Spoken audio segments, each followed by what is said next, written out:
सुंदरवन के एक सूखे कोने में रानो चिड़िया ने अपनी जी जान लगाकर मूली का एक छोटा सा खेत तैयार किया था। वो अकेली माँ थी जिसके कंधों पर 2 छोटे बच्चों की जिम्मेदारी थी। बस कुछ ही दिन और। हाँ मेरी प्यारी मूलियों, मैंने इस जमीन के एक एक इंच को अपनी चोंच से कुरेदा है। अगर ये फसल अच्छी हो गई तो मेरे बच्चों को इस कड़ाके की सर्दी में भूखा नहीं सोना पड़ेगा। मुझे बस थोड़ा और धीरज रखना है। हे भगवान, मेरी मेहनत रख लेना, क्योंकि इस सूखी धरती पर बस यही एक उम्मीद है जिसे मैंने सींचा है।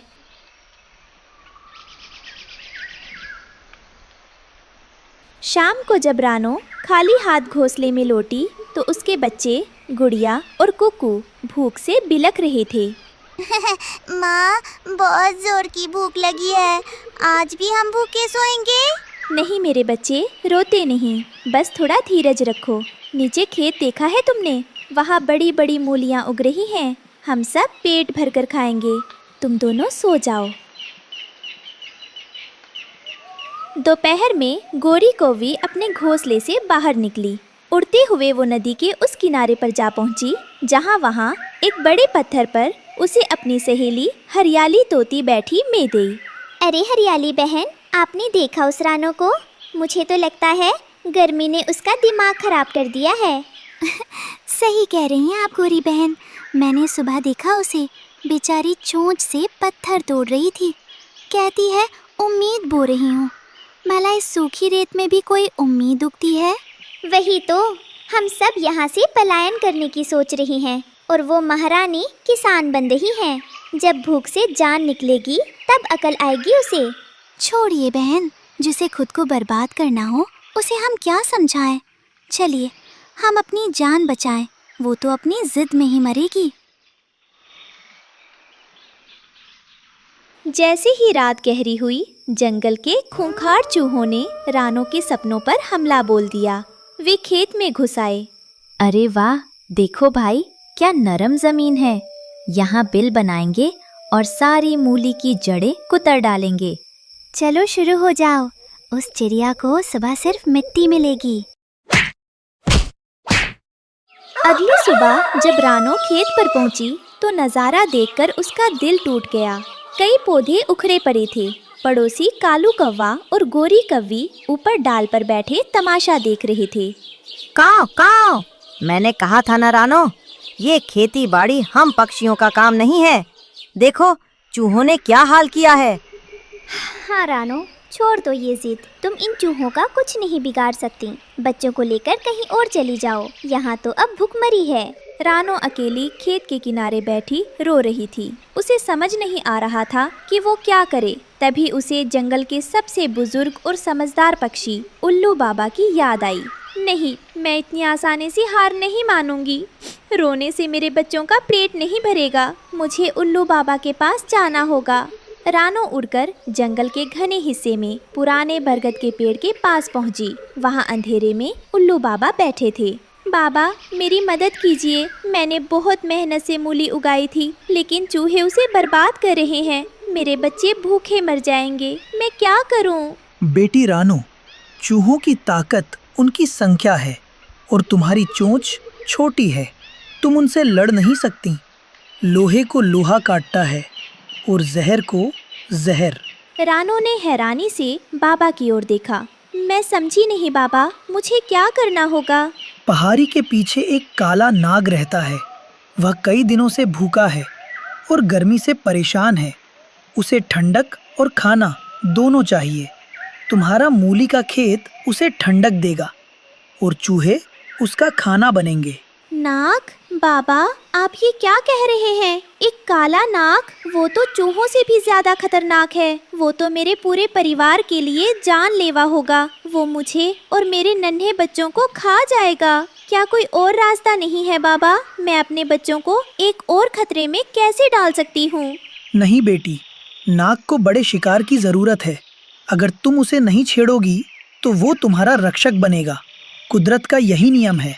जाओ, उसे आने दो, डरो मत। रानो डरते डरते वापस खेत पर आई। उसने देखा कि उल्लू बाबा की बात सच थी। पहाड़ी की तरफ से एक विशाल काला नाग धीरे धीरे खेत की ओर सरक रहा था। जंगल के बाकी पक्षी शोर मचाने लगे। भागो रानो, अपनी जान बचाओ, नाग आ रहा है। रानो का दिल तेजी से धड़क रहा था, लेकिन उसे बाबा की बात याद थी। वो अपनी जगह से नहीं हिली। नाग खेत में दाखिल हुआ। रानो ने अपनी आंखें बंद कर ली, लेकिन नाग सीधा मूली के घने पत्तों के बीच चला गया, जहां उसे चूहों की गंध आ रही थी। भागो, सांप, सांप! इससे पहले कि चूहा भाग पाता, नाग ने झपट्टा मारा और उसे दबोच लिया। रानो ने अपनी आंखें खोली और ये नजारा देखा। रानो उड़कर अपने बच्चों के पास पहुंची। बच्चे नाग को देखकर डर रहे थे। माँ, वो हमें काट लेगा। चलिए यहाँ से चलते हैं। नहीं मेरे बच्चों, शांत रहो। वो हमारा दुश्मन नहीं है। वो उन चोरों को सजा देने आया है जिन्होंने हमारा खाना चुराया था। जब तक वो नीचे बैठा है, हमारा खेत सुरक्षित है। अगले कुछ दिनों तक नाग ने खेत में ही डेरा जमाए रखा। उसे मूली के पत्तों की ठंडी छांव और खाने के लिए चूहे मिल रहे थे। चूहों का नामो निशान मिट गया। जब सारे चूहे खत्म हो गए तो नाग चुपचाप वहां से चला गया। रानो ने राहत की सांस ली। वो उड़कर सीधा उसी पुराने बरगद के पेड़ पर उल्लू बाबा के पास पहुंची। शुक्रिया बाबा, आपने सही रास्ता दिखाया। और शुक्रिया नाग देवता, अनजाने में ही सही आपने मेरे बच्चों की जान बचा ली। शुक्रिया मेरा नहीं, अपनी हिम्मत का करो बेटी। मुसीबत में घबराना आसान है, लेकिन दिमाग से काम लेना मुश्किल। जाओ, तुम्हारे बच्चे भूख से इंतजार कर रहे हैं। अपनी मेहनत की कमाई खाओ।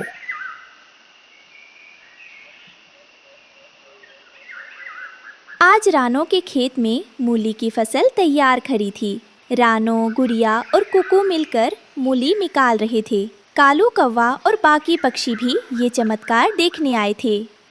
रानो, तुम्हारी हिम्मत और समझदारी ने कमाल कर दिया। हम तो डरकर भागने वाले थे। मुसीबत आने पर सिर्फ डरना नहीं चाहिए कालू भैया। सही सलाह और सही सोच से बड़ी मुसीबत भी हल हो सकती है।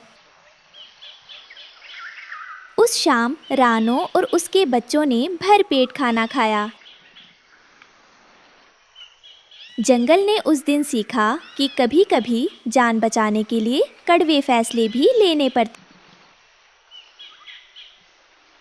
सुबह का समय था। रानो चिड़िया अपने छोटे से खेत में मेहनत कर रही थी, बीज बो रही थी। उसके बच्चे किनारे बैठकर देख रहे थे।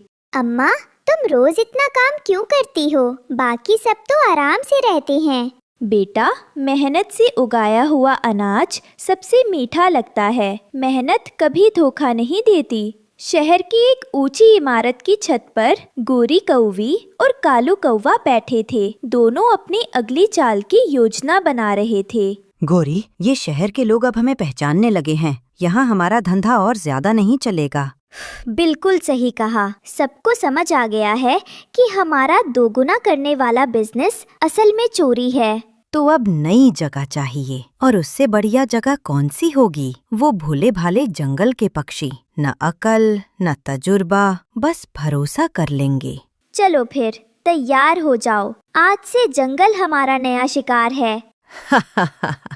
शहर वाले हमें ठग कहते हैं, पर जंगल वाले हमें हीरो मानेंगे। अचानक आकाश से दो बड़े पंछी जंगल में उतरे। गोरी कौवी और कालू कौवा दोनों बहुत चमकदार कपड़ों और स्टाइल में आए थे। सुनो जंगल वालों, देखो शहर से कौन आया है। बिजनेस मास्टर कालू कौवा।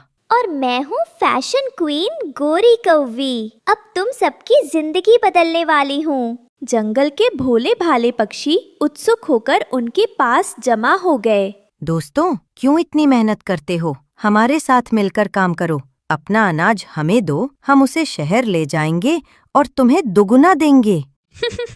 हाँ, ये इन्वेस्टमेंट कहलाता है। शहर में सब इसी से अमीर बनते हैं।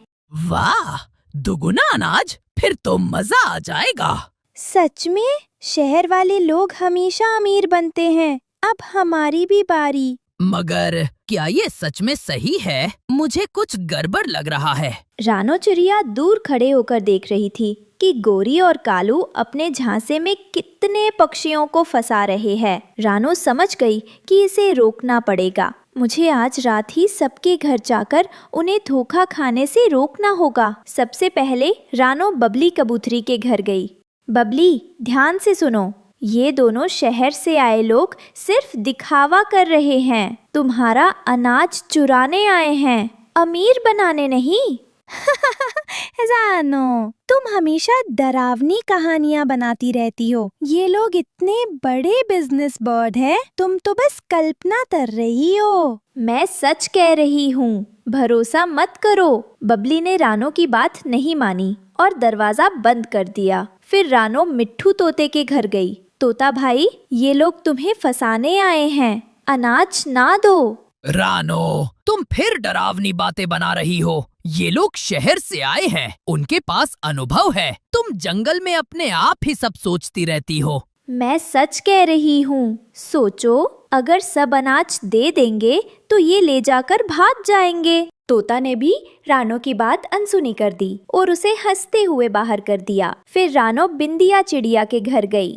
क्या रानो, तुम हमेशा सबको डराती रहती हो। ये लोग बहुत अच्छे लगते हैं और तुम फिर से उल्टा बोल रही हो। मैं सच कह रही हूँ, सबको सावधान रहना चाहिए। बिंदिया ने भी रानो की बात नहीं मानी और दरवाजा बंद कर दिया। रानो ने बाकी पक्षियों के घर भी यही बात दोहराई। चिड़ा, छोटे पक्षी और कुछ झाड़ी वाले पक्षी भी उसकी बात नहीं मान रहे थे। उल्टा ताने और हंसी का सामना करना पड़ा। रानो, तुम फिर डरावनी बातें बना रही हो। ये लोग शहर के बड़े हैं, हमें कुछ नहीं होगा। ठीक है, अगर तुम खुद सीखोगे तो मुझे बाद में दोष मत देना। रानो धीरे धीरे जंगल के रास्ते वापस अपने खेत की ओर लौट गई और कुछ दिन बाद सब पक्षियों ने मिलकर अपना अनाज गोरी और कालू को सौंप दिया। देखना, अब हम भी शहर जैसे अमीर हो जाएंगे। मुझे इन दोनों पर भरोसा नहीं। ये दोनों शक्ल से ही चोर लग रहे हैं। रात का समय हुआ, सब पक्षी सो गए, लेकिन रानो जाग रही थी। मुझे यकीन है ये कुछ गलत करेंगे, मुझे नजर रखनी होगी। अचानक झाड़ियों में हलचल हुई। गोरी और कालू अनाज के बोरे उठाकर गाड़ी में डालने लगे। ये जंगल वाले कितने मूर्ख हैं। कल सुबह तक ये अनाज हमारे शहर में होगा और सब सोचेंगे कि हम बिजनेस बर्ड हैं। ओहो, मुझे तो पहले से ही पता था। अब इन्हें रंगे हाथ पकड़ना होगा। रानो दौड़कर अपने कुछ भरोसेमंद दोस्तों को जगाती है। सुनो, ये दोनों चोर हैं, सबको पकड़ने का समय आ गया है। सुबह तक इंतजार नहीं करना। प्लान क्या है रानो? हम इन्हें भागते भागते खुद फंसाएंगे। कालू और गोरी बोरे ट्रक गाड़ी में भरकर भागते हैं। पीछे से रानो और लाल तोता उनका पीछा करते हैं। चोर चोर, पकड़ो इन्हें। अरे, ये सब पीछे कैसे आ गए? भागते रहो वरना पकड़े जाएंगे। भागते भागते कालू गाड़ी को एक पेड़ से टकरा देता है और सारे बोरा गिर जाता है। गोरी चिल्लाती है और खुद गड्ढे में गिर जाती है। वाह, बिजनेस बर्ड की हालत देखो। रानो सबको बुलाती है। अब पूरा जंगल इकट्ठा हो चुका है। बोरे जमीन पर पड़े हैं। देख लो दोस्तों, ये दोनों तुम्हें अमीर बनाने नहीं आए थे। ये तो तुम्हारा अनाज चुरा कर ले जा रहे थे। चुप रहो रानो, हमें कोई नहीं पकड़ सकता। अब तो सब जान गए। जंगल वाले गोरी और कालू को घेर लेते हैं। अब तुम्हें जंगल से बाहर जाना होगा। हमारे भरोसे का मजाक उड़ाया है। निकलो यहाँ से। ठीक है, हम जा रहे हैं, पर एक दिन लौटेंगे। सुबह की रोशनी फैल चुकी थी। पक्षी खुश होकर फिर से रानो के खेत में आए। दोस्तों, याद रखो, मेहनत का रास्ता कठिन हो सकता है, लेकिन सही होता है। बिना मेहनत का लालच हमेशा धोखा देता है। सही कहा रानो, अब हम सिर्फ मेहनत पर भरोसा करेंगे। इस तरह रानो चिड़िया ने अपनी समझदारी और हिम्मत से जंगल को बचाया। जंगल में रानो चिड़िया अपने लिए नया घर बना रही थी, लेकिन उसका घर बाकी सबसे अलग था। नारियल का घर। ये नारियल का खोल लोहे जैसा मजबूत है। अब चाहे कैसी भी आंधी आए, मेरा घर नहीं टूटेगा। तभी गोरी कौवी और कालू उड़ते हुए वहाँ आते हैं। पागल हो गई है क्या रानो? कौन नारियल से घर बनाता है? इतनी अकल किसी ने भी नहीं दिखाई। तू बस सबको दिखाने के लिए नाटक कर रही है।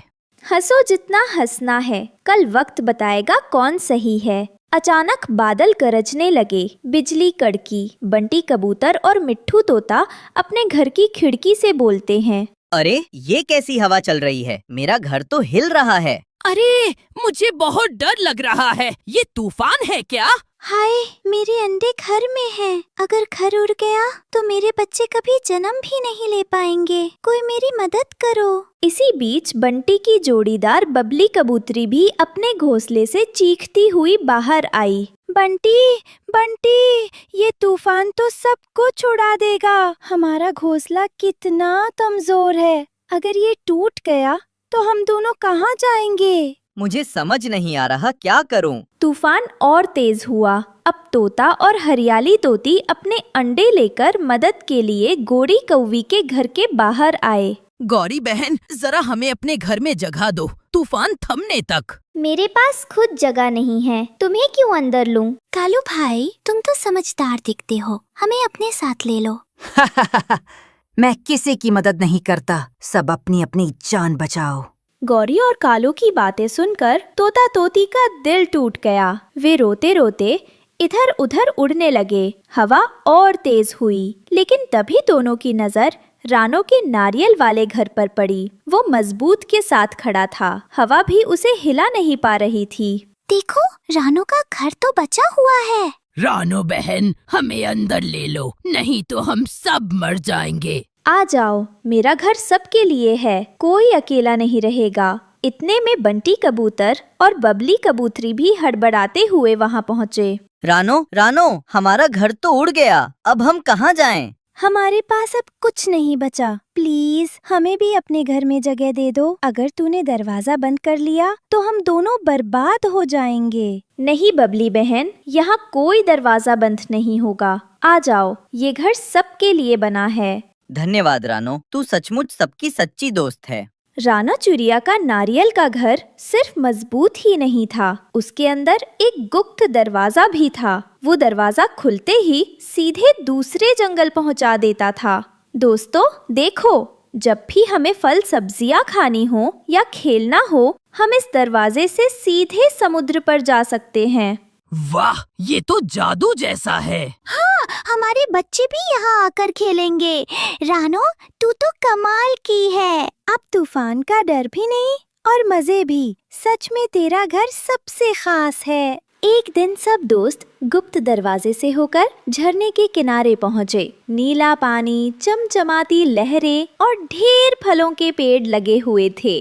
अरे कितने सारे फल हैं, चलो मैं सेब तोड़ता हूँ। देखो देखो, मैंने एक आम तोड़ा है। और मैंने ये छोटी छोटी सब्जियां इकट्ठा कर लीं। दोस्तों, अब डरने की नहीं, जीने की, मजे करने की आदत डालो। लेकिन दूर पेड़ पर बैठे कालू कौवा और गौरी कौवी ये सब देख रहे थे। उनकी आंखों में जलन और लालच था।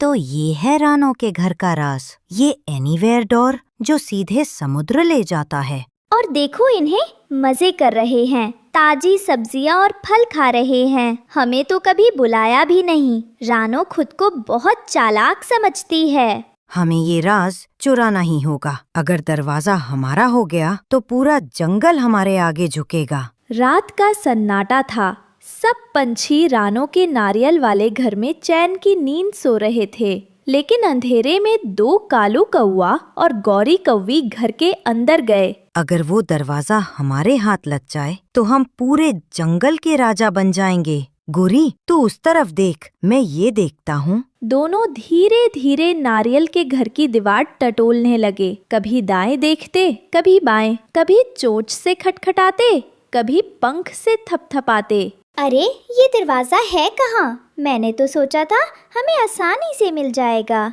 चुप रह, जोर से मत बोल वरना सब सुन लेंगे। रानो ने बहुत चालाकी से छुपाया है, लेकिन याद रखना गौरी, कोई भी राज हमसे ज्यादा देर छुपा नहीं रह सकता। तो अब अगला कदम क्या होगा कालू? अब हम सीधी ताकत से नहीं, दिमाग से काम लेंगे। रानो को धोखा देकर ही उसका राज निकालेंगे। दोनों वहाँ से धीरे धीरे उड़ गए। सुबह हुई। रानो नदी किनारे पानी लेने आई हुई थी। गौरी देखो, आज हम रानो अकेले हैं। सही कहा। थोड़ी दोस्ती का नाटक, थोड़ी मदद का दिखावा, फिर देखो कैसे उसका राज हमारे हाथ में आ जाता है। कालू और गौरी धीरे धीरे रानो के पास आए। वे अपनी आवाज में दुखी और कमजोर होने का नाटक कर रहे थे। रानो बहन, हमें मदद चाहिए। हमारा घर तूफान में उड़ गया। अगर तूने दरवाजा दिखाया तो हम सुरक्षित हो जाएंगे। हाँ रानो, हम सच में परेशान हैं। बस थोड़ी मदद कर दो। रानो उनकी बातें सुनकर थोड़ी चौंकी। इन्हें कैसे पता एनीवेयर डोर के बारे में? रानो बहन, सच में हम परेशान हैं। हमें बस तुम्हारी मदद चाहिए। कालू और गौरी रानो को बहलाने की कोशिश कर रहे थे। आखिरकार रानो ने मुस्कुराते हुए कहा कि वह उन्हें दरवाजा दिखाएगी, लेकिन उसके मन में एक गुप्त योजना थी। ठीक है कालू, ठीक है गौरी, अगर तुम सच में दरवाजा देखना चाहते हो तो मैं तुम्हें ले चलती हूँ। हाँ, चलो जल्दी रानो, हमें देर मत कराओ। रानो दोनों को लेकर नारियल वाले घर के उस कोने में पहुंची जहां गुप्त दरवाजा छिपा था, और मन में वो सिर्फ एक ही चीज सोच रही थी, काला जंगल, अजनबी जंगल, जहां ये दोनों सदा के लिए खो जाएं। जैसे ही रानो ने दरवाजा खोला, वहां जंगल दिखाई देने लगा। यही है वो दरवाजा। जल्दी चलो गौरी, खजाना हमारा इंतजार कर रहा है। हाँ कालू, चलो अभी अंदर चलते हैं। दोनों बिना एक पल सोचे दरवाजे के अंदर कूद गए। जैसे ही कालू और गौरी अंदर पहुंचे, रानो ने तुरंत दरवाजा बंद कर दिया। एक तेज चमक हुई और दरवाजा गायब हो गया। लालच का यही अंजाम होता है। जो दूसरों को धोखा देता है उसे कभी सुकून नहीं मिलता। उधर कालू और गौरी खुद को एक काले अजनबी जंगल में पाए। चारों तरफ अंधेरा और डरावनी आवाजें थीं।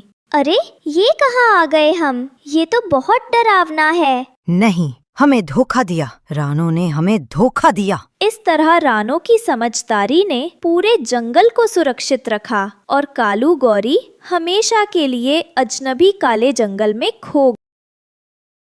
सुनहरी धूप खिली थी। रानो चिड़िया अपने दोनों बच्चों कुकू और गुड़िया को उड़ने का पहला पाठ पढ़ा रही थी। हवा मंद मंद चल रही थी। कुकू, गुड़िया, मेरे प्यारे बच्चों, अपने पंख पूरे फैलाओ और उन्हें महसूस करो। हवा की लहरों पर भरोसा रखो। यह तुम्हें बिल्कुल नहीं गिरने देगी। यह उड़ना तुम्हें आज़ादी देगा। डरने की कोई ज़रूरत नहीं है। माँ, मुझे डर लग रहा है। अगर मैं नीचे गिर गया तो? मेरे जिगर के टुकड़े, जब तक मैं तुम्हारे साथ हूँ तुम्हें चिंता करने की कोई ज़रूरत नहीं है। मैं हमेशा तुम्हारे लिए यहाँ हूँ, तुम्हारी रक्षा के लिए। तुम्हें कुछ भी नहीं होगा। बस मेरी तरफ देखो और हिम्मत जुटाओ। चलो मेरे पीछे पीछे आओ और उड़ने का। दोस्तों, ये रहे हमारी आज की वीडियो के प्यारे सब्सक्राइबर्स और फॉलोअर्स के नाम। समीम शेख, सोनी चौरसिया, समीर खान, पारुल। जो नहीं चुने गए, चिंता मत करो, अगली बार तुम भी बन सकते हो जंगल के सुपरस्टार। दोस्तों, अगर आप भी चाहते हैं मैं आपका नाम अपनी कहानी में लूं, तो देर किस बात की, जल्दी से कमेंट करके अपना नाम हमें भेजें। मजा लो। उड़ते उड़ते वो नदी किनारे पहुँचे। अचानक मौसम बदलने लगा। ठंडी हवा तेज हो गई और सूरज बादलों में छुप गया। माँ, देखो वो काले बादल कितनी तेजी से आ रही हैं। हाँ गुड़िया, मुझे लगता है कि एक भयंकर तूफान आने वाला है। हवा बहुत ठंडी हो गई है। हमें अब एक पल भी बर्बाद किए बिना तुरंत अपने सुरक्षित घर लौटना होगा। लेकिन रुकिए, पहले मैं तुम्हारे लिए थोड़ा सा खाना ढूंढ लूं, ताकि तुम्हें भूखा ना रहना पड़े। तुम दोनों मेरे होशियार बच्चे हो। जल्दी से यहाँ इन तिनकों के घोंसले में छिपकर बैठ जाओ और मेरे लौटने का इंतज़ार करो। हवा बहुत तेज़ी से चल रही है, इसलिए मैं तुम्हें मना कर रही हूँ। हिलना मत, सुरक्षित रहना। माँ, जल्दी आना, अंधेरा हो रहा है। रानो तेज़ी से एक बेर की झाड़ी के पास गई। बच्चे एक डाल पर जंगली घोंसले में दुबक कर बैठ गए। रानो ने जल्दी जल्दी अपनी चोंच में कुछ दाने भरे रानो खाना लेकर उड़ी ही थी कि भयंकर तूफान आ गया। बिजली और हवा ने उसका रास्ता रोक दिया। हे ईश्वर, आप सर्वशक्तिमान हैं। मैं आपसे प्रार्थना करती हूँ, बस मुझे मेरे बच्चों तक सुरक्षित पहुँचा दो, चाहे इसके लिए मुझे कुछ भी सहना पड़े। उनकी जान मेरी जान से ज़्यादा ज़रूरी है। एक तेज़ हवा ने रानो को पेड़ से टकरा दिया। उसका पंख टूट गया और वो ज़मीन पर आ गिरी। खाना भी गिर गया। आह, मेरा पंख! यह बहुत दर्द कर रहा है, लेकिन मैं यहाँ इस हालत में रुक नहीं सकती। चाहे कुछ भी हो जाए, मुझे अपने बच्चों के पास पहुँचना ही होगा। वो मेरा इंतज़ार कर रहे होंगे और डर रहे होंगे। तिनकों के घोंसले में कूकू और गुड़िया ठंड से काँप रहे थे। बारिश का पानी घोंसले में भरने लगा था। माँ अभी तक क्यों नहीं आई? मुझे बहुत ठंड लग रही है भैया। शांत हो जाओ गुड़िया, माँ आती ही होगी। वो हमें छोड़कर कहीं नहीं जाएंगी। रानो हांफते हुए डाली के किनारे पहुंची। वो पूरी तरह भीगी हुई थी और खून बह रहा था। माँ आप आ गई। हाँ मेरे बच्चों, मैं आ गई हूँ।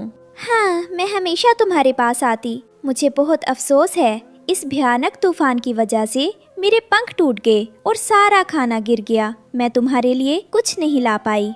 बारिश और ओले पड़ने लगे। बच्चे ठंड से कांप रहे थे। मेरे पास आओ जल्दी, मेरे पंखों में छुप जाओ, यही तुम्हें गर्मी और सुरक्षा मिलेगी। पर माँ आप तो भीगी हुई हो।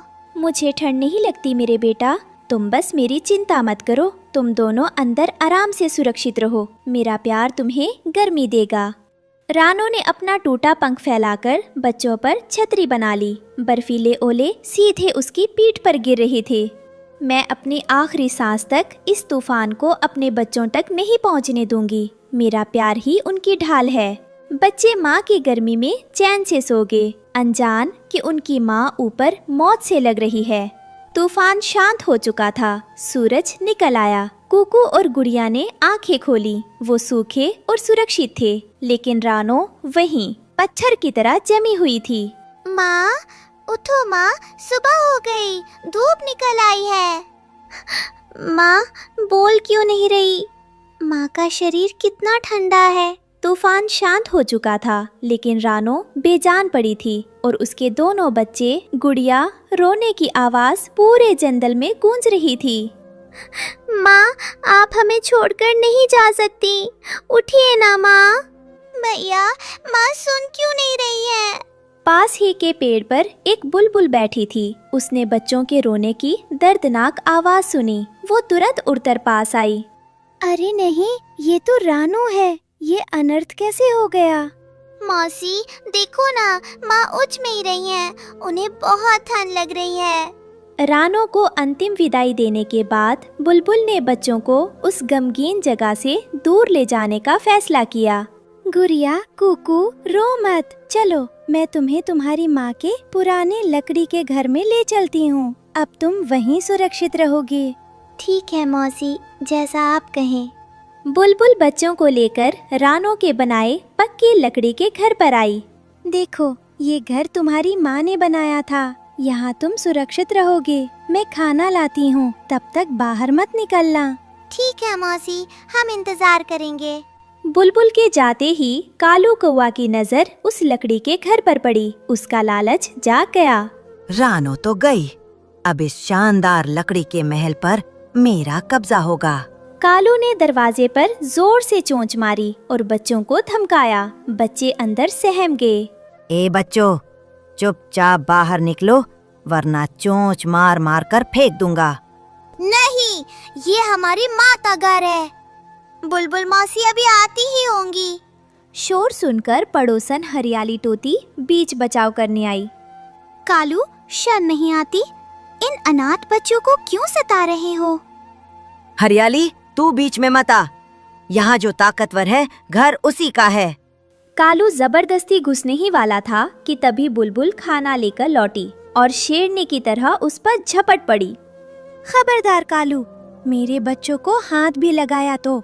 बुलबुल और हरियाली को साथ खड़ा देख कालू डरकर भाग गया। डरो मत, हम है ना, तुम्हारा घर कोई नहीं छीन सकता।